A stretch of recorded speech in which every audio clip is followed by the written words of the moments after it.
Micro, hola, hola, hola. Hello, good afternoon, everyone. Second day of Sports Summit, after lunch, hard time, but you're gonna enjoy one of the best panels in this Congress. We are gonna talk about sustainability. And we have really a luxury panelist. Let me introduce the topic and go straight to the point. When we're talking about sports, we used to talk about competitions. We were talking about, or it's supposed to be an entertainment, but you cannot think of sports today without thinking and reflecting upon legacy and positive impact. So the three legs: competition, entertainment, and positive impact. And we have here four organizations that are leading organizations in this transition from traditional sports to this positive impact in sports. So we have with us today Filippo Veglio, head of ESG, Social Environmental Sustainability of UEFA. Good afternoon. We have Rocío Torres, head of Sustainability and Responsible Businesses of Atlético de Madrid. You are at home. Yes, good afternoon. We have Tony Alquezar, CEO of JLCP. We don't know if they are sailing or flying. He will explain us later on. And we have also Stephane, Bazire, head of ESG, Silverstone in the UK. So let's move into the topic. I was saying from competition and entertainment to positive impact and sustainability in the heart of our activity. How difficult has been this transfer in your different responsibilities or different sports? What has been the main challenges in moving from traditional way of doing or organizing competitions to this new era with ESG at the center of sports? So Stephane, that you are an umbrella organization. Filippo, that you are, okay, Filippo, you are the umbrella organization of UEFA with dozens of organizations. How easy has been to do that? Easy? No, certainly not easy. I think, well, good afternoon to everybody. Thank you to the organizers, Sebastian, Rafael, for inviting us to share some perspectives on the UEFA sustainability aspects. It has not been easy, and it is not easy. We are not here to say it's easy. We are not here to say it is done. It is a work in progress.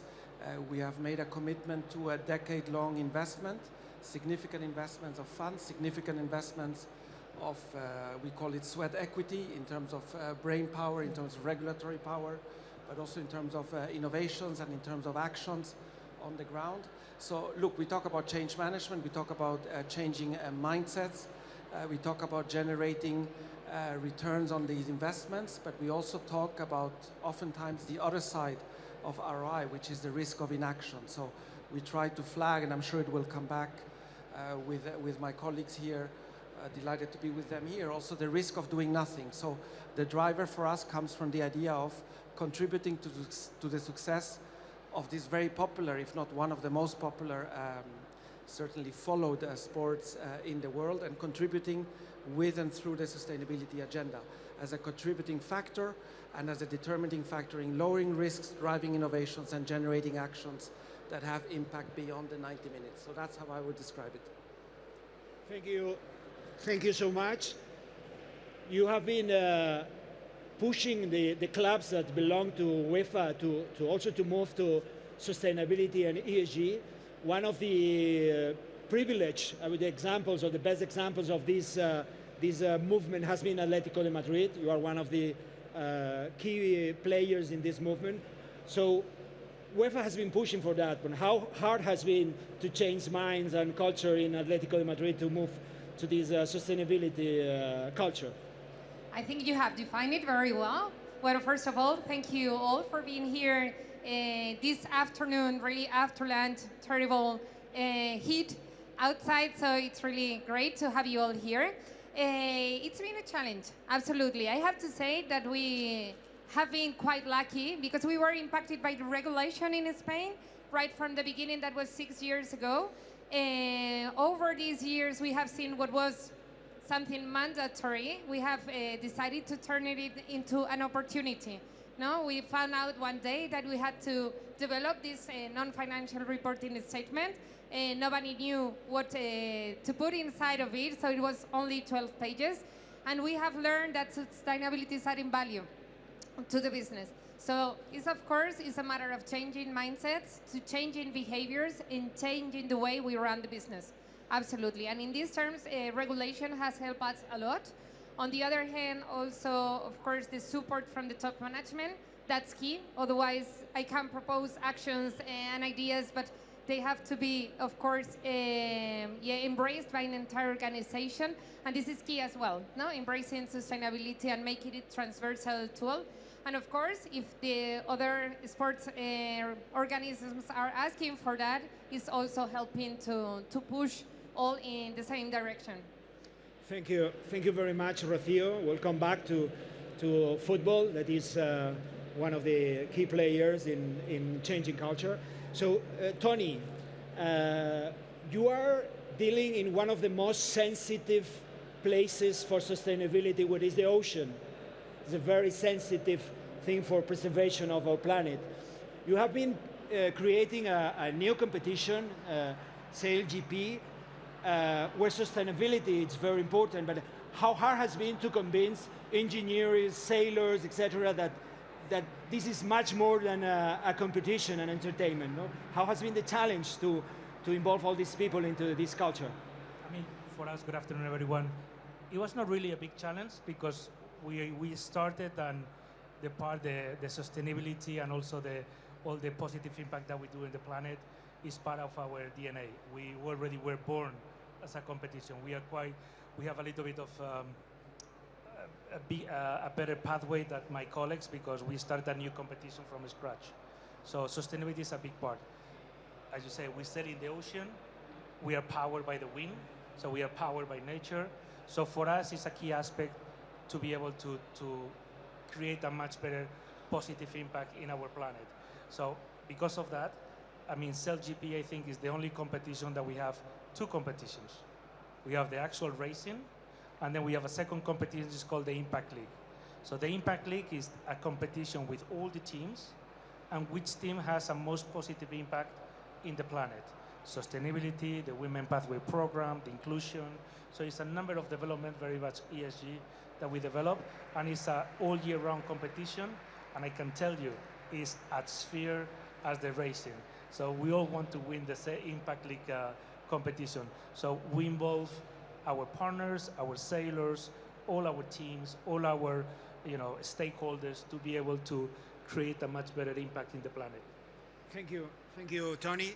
I think we will come back to this Impact League because you have been sharing with us a few examples that are very, very interesting. And also it has an economic impact. I think to link also positive impact to economic or to financial revenues, etc. I think it's a very interesting incentive. So Stephane, when someone thinks in Formula One, it's hard to think in sustainability. It used to be hard. But you have done an excellent work at Silverstone, and everywhere you go to talk about the sport and sustainability, Silverstone comes as an example of a positive transition towards sustainability. So how has been this challenge in a Formula One circuit just to upgrade it into a sustainable infrastructure? Sure. Well, thank you everybody, for being here, this afternoon.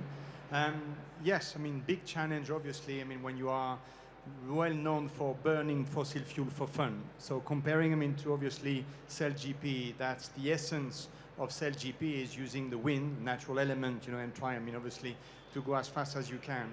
And obviously, for us within the world of motorsports, and it's important, to remember that Silverstone is a circuit. We obviously host Formula One, but we operate every day, hundreds of events, all year long.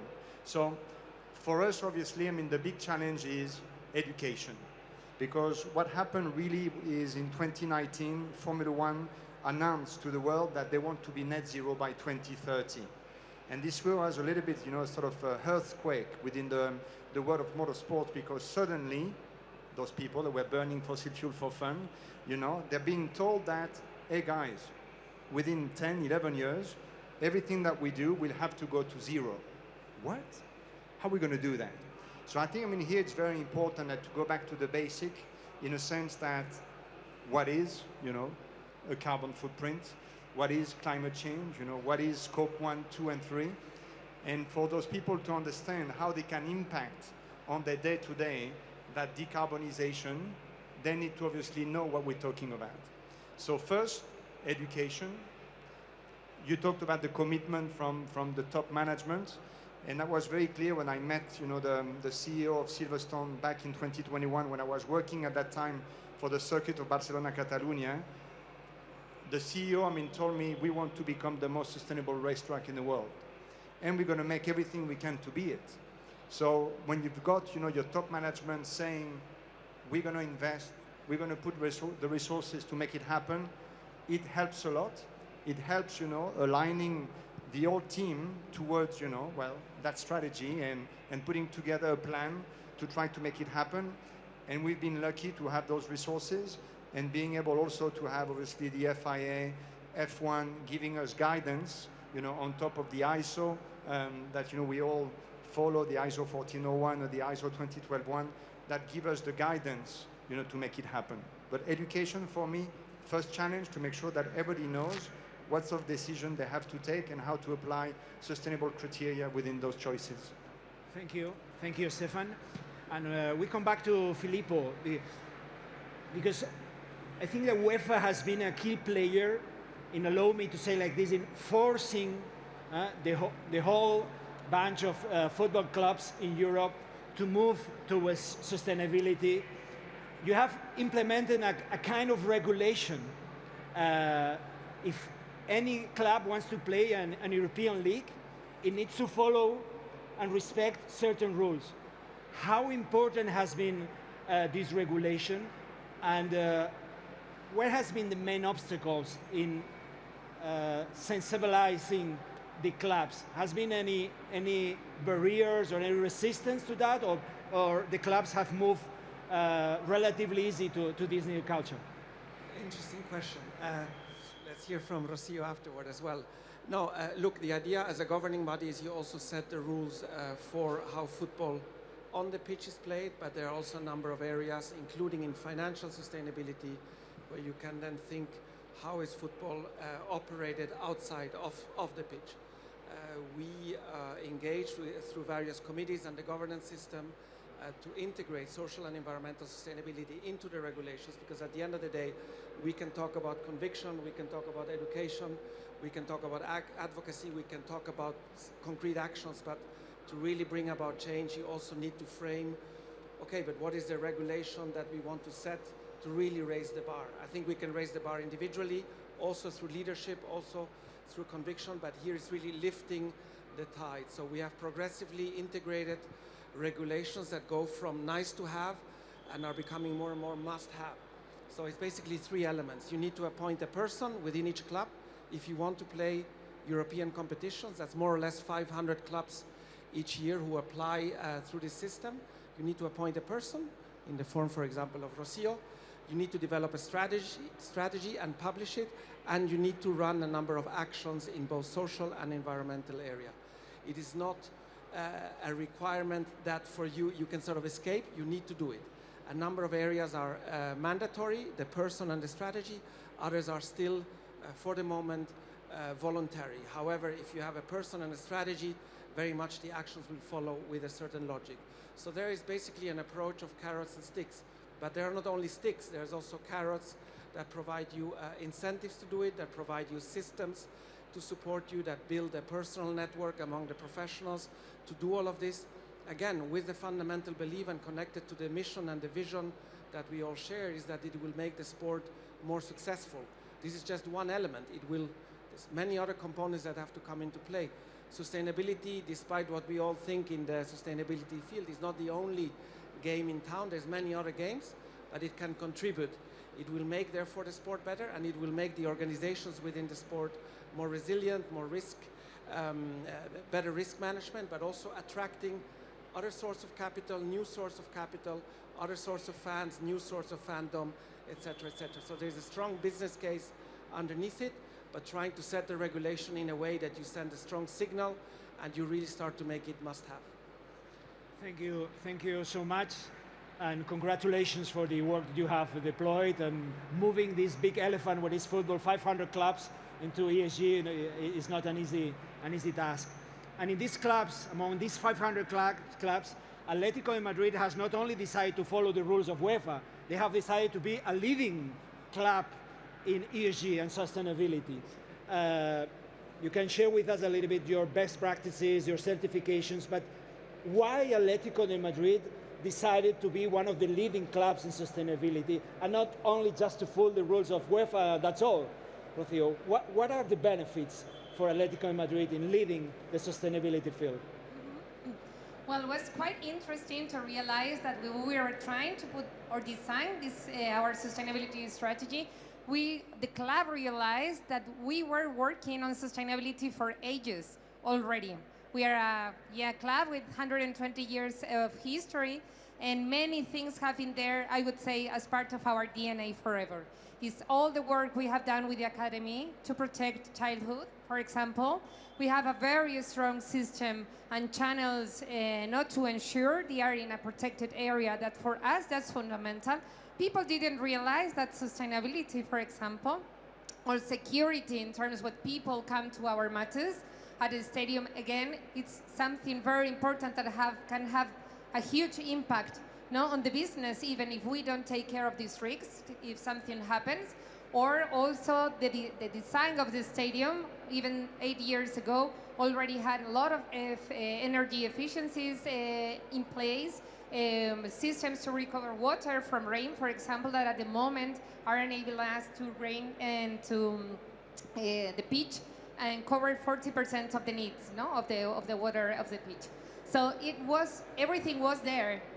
So my work was quite easy because I only had to put everything together, and people realized we have been doing things in a different way because we took care of other stuff apart from our regular job or just only to run the business. We have learned to run the business in a different way. And this is what really sustainability is about, to changing the way we run our business. Now, if we want to succeed, this 120 years more, we have to adapt our decisions and consider all these factors, the environmental, the social, and the governance ones, in all our decisions. But of course, we have to convince our finance department as well, to make them understand this is an investment, it's not a cost. And a way I found to do that is through the certifications, for example. Our strategy is to have a sustainable infrastructure that we operate in a sustainable way, and we make of it the house for all.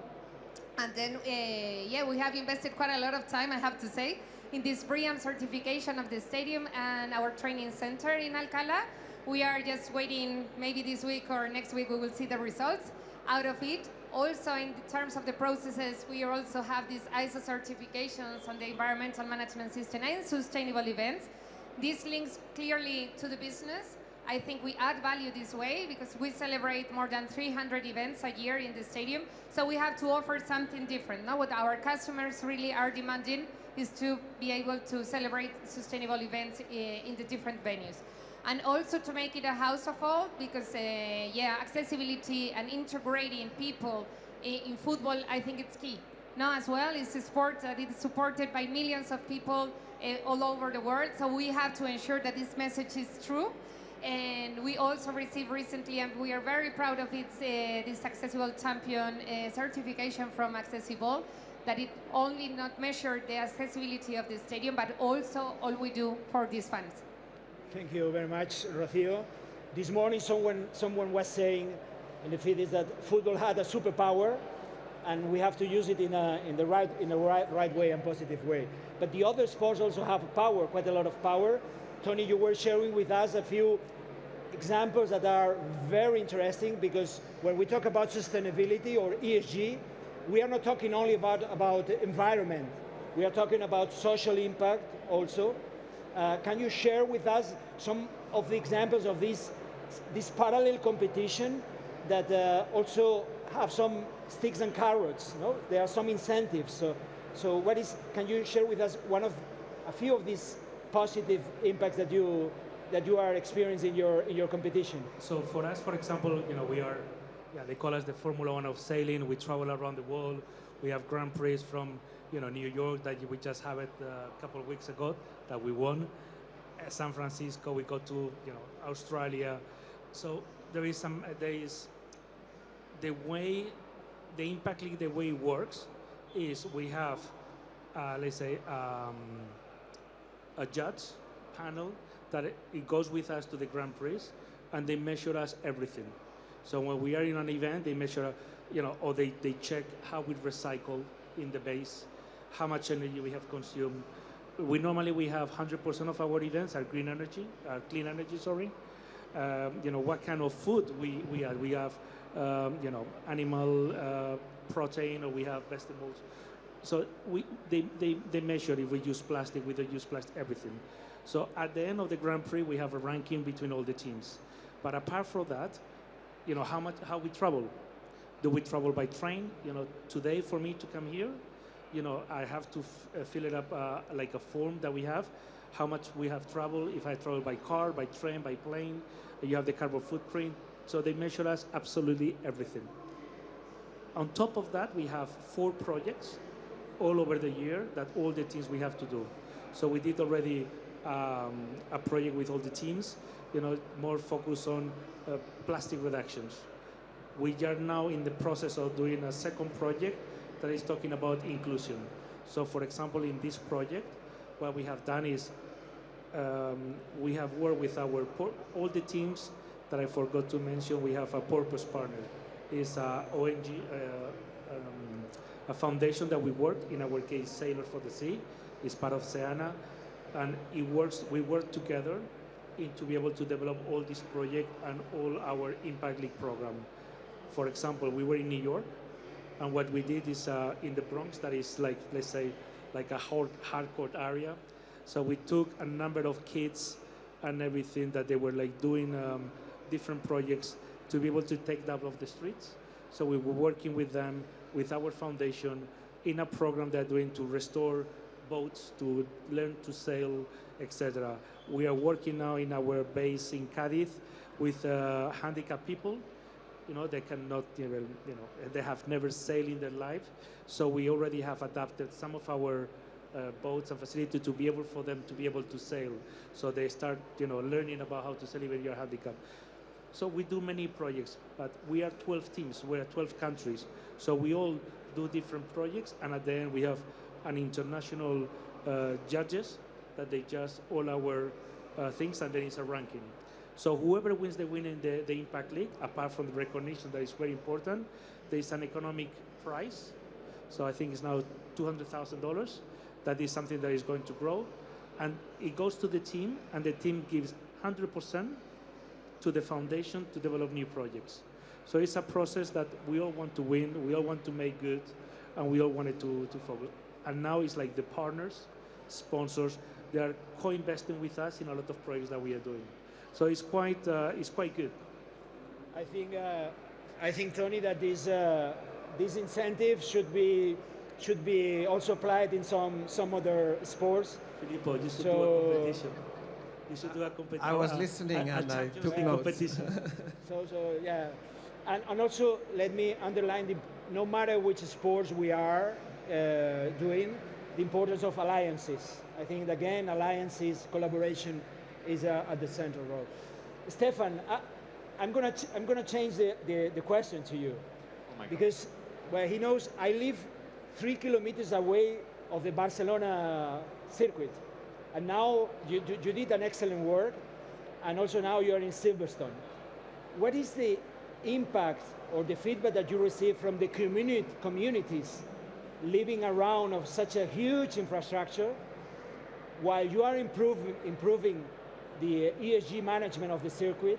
This also has a positive impact in the territory, in the communities. I felt this positive impact at home. How do you deal also with the communities around the infrastructure? Sure. So obviously, the circuit of Silverstone, is named Silverstone because there is a village nearby called Silverstone, a little bit like the circuit of Montmello, all right? It's next to Montmello, obviously. And you can imagine that when you've got 500,000 people coming over 4 days to the British Grand Prix, that has a massive impact, you know, good and bad, because obviously every single person that has a house, that has, you know, a field nearby, they will end up converting it into Airbnb, campsite, you know, or car park, and will end up making a bit of money, you know, next to us, which we're very happy, you know, for them to do. But obviously, the people will end up, you know, buying a ticket and coming to the Grand Prix and staying at those people, you know, they're actually thinking that they're staying at Silverstone.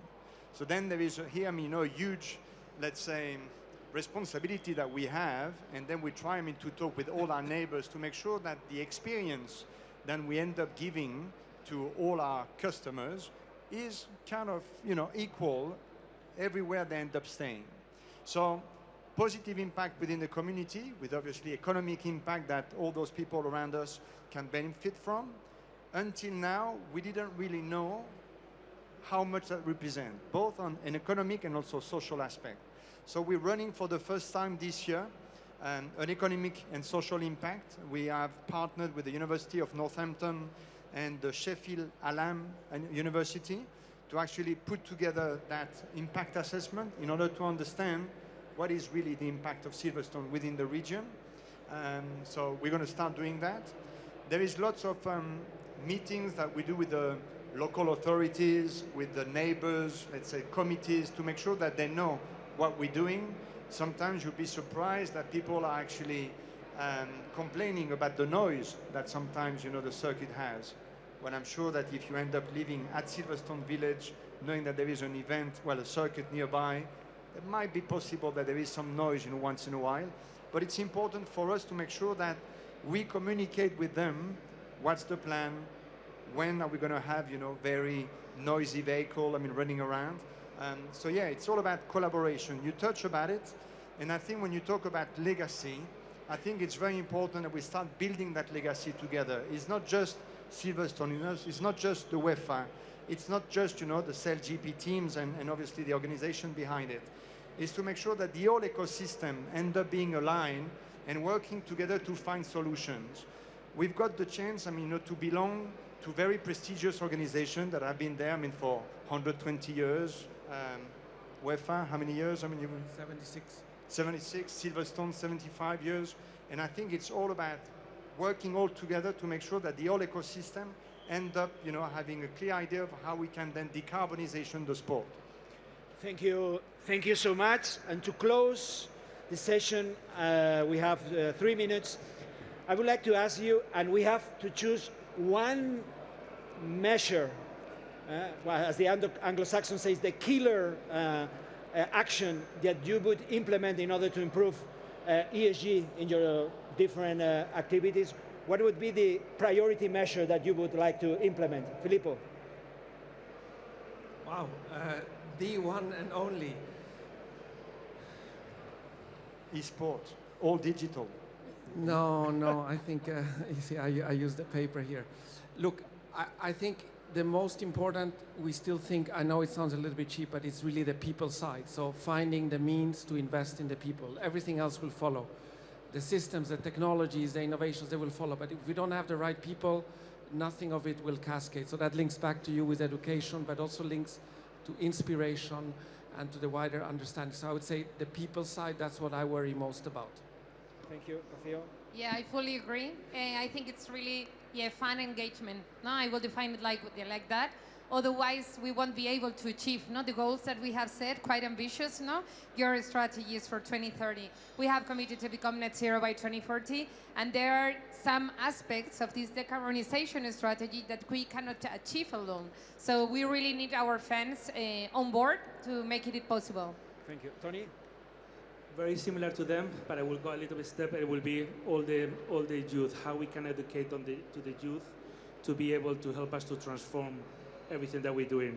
I think we're all very clear, but I think all the young generations that are coming behind are more conscious than we were, and I think there is a process now that, if we are helping them and giving them the tools, it will help us to transform, because for them it's something more natural. We have to learn, more or less, and for them is something natural. So I think all the education that we can give to this young generation, it will transform everything for us. Thank you, Tony. Stephane? I would say procurement. And I always say we are what we buy. And if we start buying differently, then consuming differently, this is where we end up, changing, the behavior of all of us, and then really making an impact. Well, 30 seconds left. On time. Thank you very much. I told you it was going to be an excellent panel. I told you, and has been. I personally would like to talk with you half an hour more. Thank you very much, and we will see each other again next year in the Sports Summit Madrid. Thank you so much.